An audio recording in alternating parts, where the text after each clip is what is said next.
আলহামদুলিল্লাহ ওসসালাতু ওয়াসসালামু আলা রাসূলিল্লাহ আম্মা বাদ। ইউরোপীয় আঁতুড়ঘরে প্রসূত যে সভ্যতাগুলো আছে সেগুলো উম্মাকে প্রতিনিয়ত জাহান্নামের দ্বারপ্রান্তে নিয়ে যাচ্ছে। তার মধ্যে একটি আমাদের সমীপে ধেয়ে আসছে 31st নাইট, চারিত্রিক অধপতনের এক কালো অধ্যায় বলা যেতে পারে। এসবের মাধ্যমে ইউরোপিয়ানরা চায় যে আমরা তাদের গোলাম হয়ে আজীবন সেই তাদের পাতানো সেই বেড়া জালে আমরা আবদ্ধ থাকি। 31st নাইটের উদ্ভব কিভাবে হলো?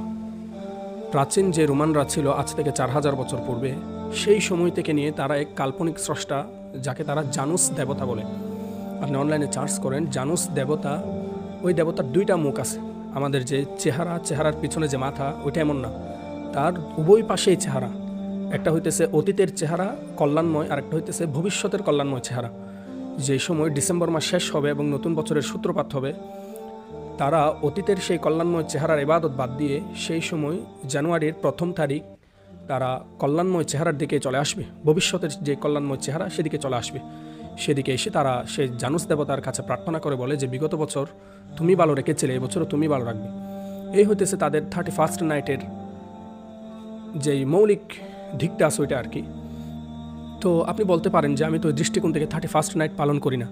আপনি সেই দৃষ্টিকোণ থেকে পালন না করতে পারেন, তাহলে আপনি পালন করেন কোন দিক থেকে? সাংস্কৃতিক দিক থেকে।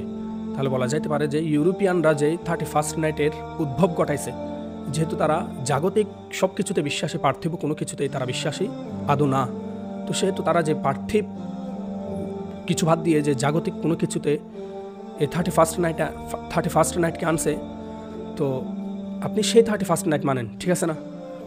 তো তারা আপনাকে বলবে যে হ্যাপি নিউ ইয়ার, শুভ নববর্ষ। তো আপনার আগামী বছরটা ভালোতে কাটুক, এটাই তারা কামনা করছে। তো তারা তো পার্থিব কোনো কিছুতে বিশ্বাসী না। তারা যদি পার্থিব কোনো কিছুতে আদৌ বিশ্বাসী না হয়ে থাকে, তাহলে তারা আপনার জন্য কল্যাণটা চাইলো কার কাছ থেকে? তারা নিজেরাও বলে যে আমাদের সব কিছু জাগতিক, পার্থিব কোনো কিছু না। তাহলে তারা কল্যাণটা চাইলো আপনার জন্য কার কাছ থেকে?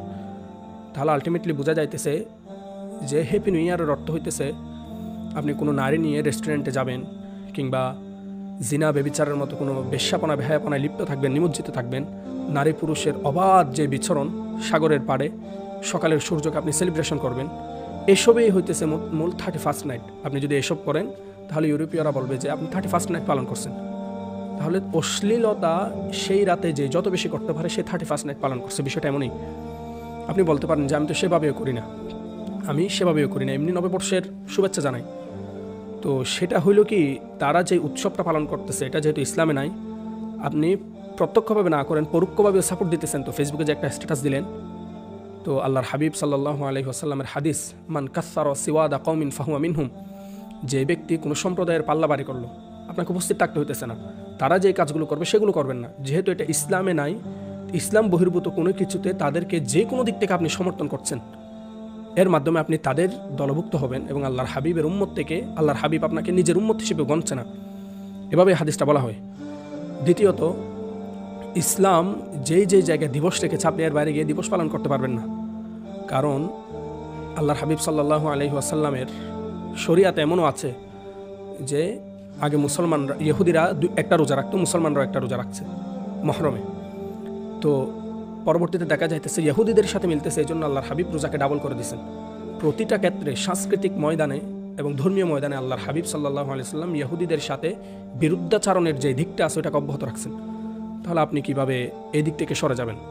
দ্বিতীয়ত প্রশ্ন হচ্ছে, আপনি বলতে পারেন যে আমি এভাবে 31st নাইট করব, যে মোবাইলে আমি স্ট্যাটাস দিব যে আগামীতে সকলেরই বছরটা ভালো কাটুক, এরকম কিছু বলবো ইত্যাদি ইত্যাদি। আসলে ভাই, যে 31st নাইট ওটা হারামের কখনো নর্মালাইজেশন হয় না, ইসলামাইজেশন হয় না। একটা উদাহরণ দিয়ে আলোচনা শেষ করছি। ভারতে মনে করেন যে গোমূত্রের একটা উৎসব তারা শুরু করছে এবং সেটাকে তারা ওয়ার্ল্ড ওয়াইড প্রচার করে দিছে। তো সেটা কালপ্রেক্ষিতে, ঘটনা প্রেক্ষিতে সেটা বাংলাদেশে আসছে। এখন আপনি সেটা পালন করতেছেন না, গোমূত্রের উৎসব আপনি পালন করতেছেন না। এমনি একটা কাল্পনিক একটা উদাহরণ দিচ্ছি আর কি। তো আপনি কি করলেন, 1 ফোঁটা প্রস্রাব নিয়ে 10 বালতি পানিতে ওই 1 ফোঁটা প্রস্রাবটা ঢেলে আপনি পানির উৎসব করতেছেন। তাহলে এটাও হইল কি, তাদের উৎসবকে আপনি নর্মালাইজেশন করলেন। আলটিমেটলি কিন্তু পানি সবগুলো হারাম হয়ে গেছে। এখন আপনি যত আল্লাহর দিকে সম্বোধন করে যত কিছুই বলেন না কেন, এটা হবে নর্মালাইজড কুফর, হারামের ইসলামাইজেশন হবে, যেটা আদৌ সম্ভব না, যেটা ইমান বিধ্বংসী। আল্লাহ পাক রব্বুল আলামিন সবাইকে হেফাজত করেন। আমিন। ওয়া সাল্লাল্লাহু তাআলা আলা খায়রি খালকিহি মুহাম্মাদিন ওয়া আলা আলিহি ওয়া আসহাবিহি আজমাইন।